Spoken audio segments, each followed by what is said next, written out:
There are just a few days left before we bid farewell to 2023 and enter into 2024, one of the most exciting political years in the recent past. Yes, I am talking about the general elections. We may witness PM Modi retaining his position for the third term, or the opposition making one or two more political alliances like I.N.D.I.A to beat BJP. But only the time and votes will decide the fate of Indian democracy. So let us rewind back in time and give you a recap of some of the political blunders of this year. Hello and welcome, I am Shreya and you're watching the Pamphlet. July 2023. Janata Dal United leader and Bihar Chief Minister Nitish Kumar became the torch-bearer of uniting all the opposition parties by forming an anti-BJP political camp I.N.D.I.A, which included about 26 political parties, namely Indian National Congress, All India Trinamool Congress, Dravid Munitra Kazhagam, Aam Aadmi Party, Rashtriya Janata Dal, Shiv Sena UBT, Samajwadi Party, Communist Party of India, Indian Union Muslim League, Jammu and Kashmir National Conference and some others. I have put this in the category of a political blunder because no sooner the alliance was formed, it started disintegrating. A coalition named as Indian National Developmental Inclusive Alliance had in reality no unity among the parties. The rift first began over the name of the alliance. Every party and its leaders started giving themselves the credit for proposing the name. Then the controversy started over who will be the face of PM. Congress chief Mallikarjun Kharge stated that they are not interested in the power or PM post. TMC MP Shatabdi Roy stated that then we would like Mamata Banerjee to be, when media reports suggested that Congress is not in the race for prime ministerial fate. But guess what? Mamata Banerjee and Arvind Kejriwal have proposed Mallikarjun Kharge's name as the opposition bloc's PM candidate, saying that he would be the first Dalit Prime Minister of the country. But no decision has been made as of yet. Next controversy began when their own parties started sidelining themselves. Mayawati-led BSP decided to stay away from the alliance and announced to fight alone in the upcoming assembly elections in various states and also the 2024 Lok Sabha elections. The alliance then showed their displeasure over NCP founder Sharad Pawar sharing stage with PM Modi, which they thought would create a bad image as they are supposed to be fighting the government over the Manipur issue together. Then it was the AAP national convener and Delhi CM Arvind Kejriwal, along with Punjab Chief Minister Bhagwant Mann, who blamed the Congress government for deeply entrenched corruption in the poll-bound state of Chhattisgarh. In fact, recently Samajwadi Party Chief Akhilesh Yadav called Indialliance a coalition which is only at national level and not state level. He even called out to contest all the 80 Lok Sabha seats in Uttar Pradesh on their own in the upcoming 2024 Lok Sabha elections. Now, a very shameful incident occurred when Indialliance party leaders started targeting Sanatana Dharma. DMK leader and son of Tamil Nadu CM M.K. Stalin, Udaynithi Stalin in September called out to eradicate Sanatana Dharma like dengue, which according to him is like malaria. Moreover, Congress leaders such as Karti Chidambaram and Priyank Kharge assembled to defend a politician from their alliance partner. Moving on to next political blunder of the year. It was the India versus Bharat controversy. It all started ahead of the G20 summit in India in September when an invite was sent by the Rashtrapati Bhavan for the G20 dinner. The invite had President of Bharat written on it instead of President of India. This triggered the Congress and other India-alliance leaders. In fact, Congress leader Jairam Ramesh said that this is an assault on the union of states.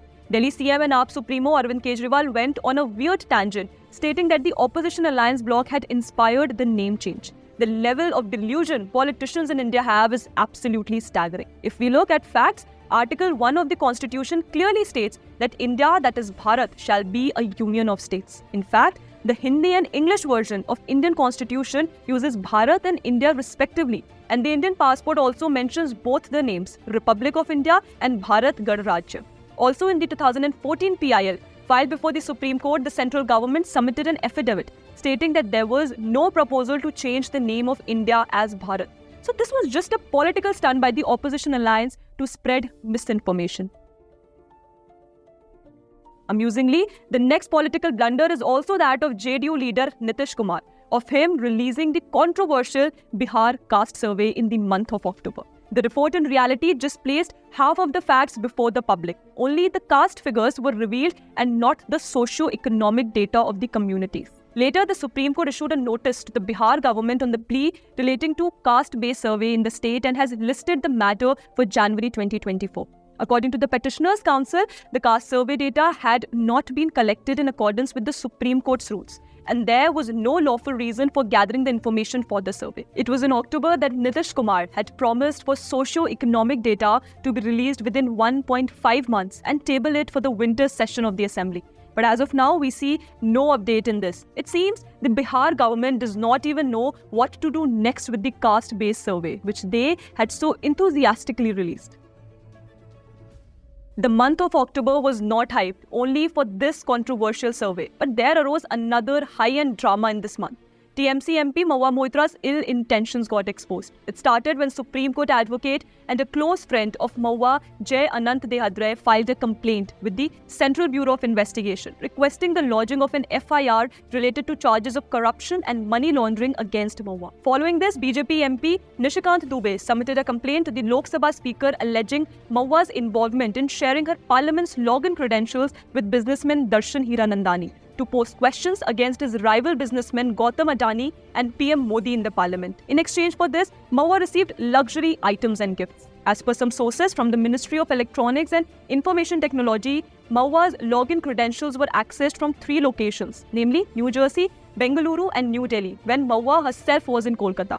Later, an ethics committee was formed to look into the cash for query scam, and on December 8, Mahua Moitra was expelled from the Lok Sabha based on the recommendation of the Ethics Committee. They called Mahua's conduct highly objectionable, unethical, heinous and criminal. The most shameful part among all this was the support that Mahua got for her ill deeds from TMC Supremo Mamata Banerjee, who supported her and called out the BJP for betraying democracy and violating the constitutional norms. Well, we don't know what will be the fate of Mahua Moitra in Indian politics next, but this controversy has surely shaken the grounds of Trinamool Congress Party. Next political blunder event of the year was Congress confusion whether to raise the issue of the old pension scheme or not. Actually, it all started after there were speculations that Congress won in Himachal Pradesh on the behest of the promise of implementation of an old pension scheme in the state for government employees.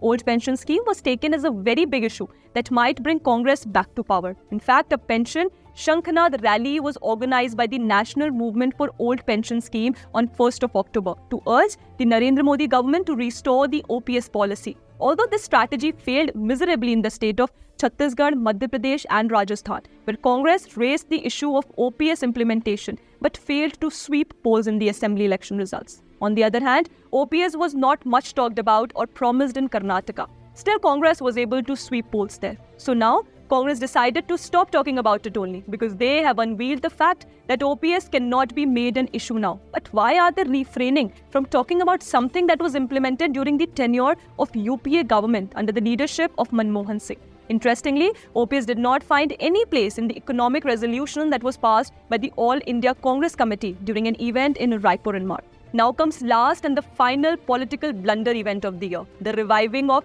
North-South divisive politics by the opposition. At the beginning of this month, we saw BJP securing a phenomenal victory in 3 Hindi heartland states. Congress, on the other hand, secured its win in the Telangana state and now started the age-old North-South divide narrative. Congress supporters led by Tamil Nadu Congress leader Karthi Chidambaram started sharing divisive posts online about the North-South divide. They basically wanted to cast aspirations on the victory of BJP and term North India voters as casteist, communal and uneducated lot, something that Rahul Gandhi has often been saying in his rallies. I think South India is significantly better than North India on this front. Similarly, Chairman of Congress Data Analytic Department Praveen Chakravarti wrote the South-North boundary line getting thicker and clearer, along with a picture stating South versus North written on it.